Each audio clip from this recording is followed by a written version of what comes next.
Healing childhood trauma, how matrix reimprinting actually works to do that. Okay, so to heal trauma, okay, in that moment, true trauma is when you freeze. As in, we can have bad things that happen to us, but it's not necessarily true trauma. But when to actually be traumatized, you need a threat, which is all perceptual. As a child, a parent just shouting at them at the wrong moment is a threat. And it's a case of feeling powerlessness and a threat to survival. So for a child, that's very easy.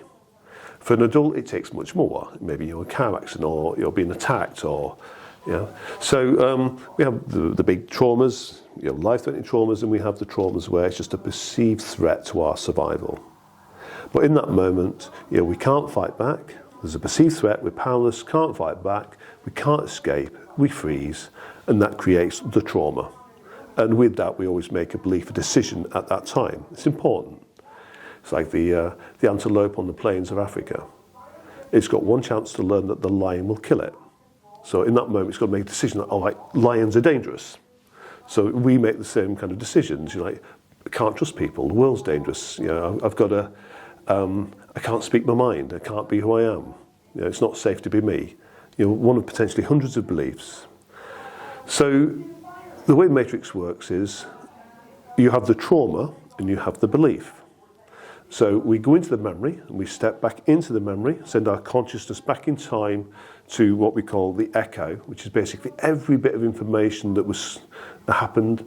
In that moment of trauma, consciously we only process 40 bits of information per second, but subconsciously everything that happens in that moment is recorded. Every thought, feeling, sensation, the breathing patterns, what's going on in the nervous system, digestive system, everything's recorded, and that's what we call the echo, which would be equate to like the inner child, the part in more mainstream talk therapies. And we see that held in our subconscious field as a younger you, stuck in that moment when you froze with that belief or decision that you made.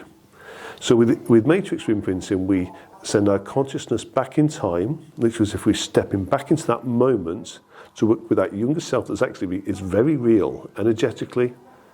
It's very real. We use the tapping, the EFT tapping, to resolve the trauma and allow the echo to move past that moment where they froze. So, literally life did not end then, either perceptually or real. Life moved on. So which further resolves the trauma because they realised they did survive, life did carry on. But we then, dependent on the belief or decision that they made that day, we let the memory complete in a positive way. So instead of it being a negative event, it now becomes a very positive event. So that's the way we resolve childhood trauma with matrix reimprinting.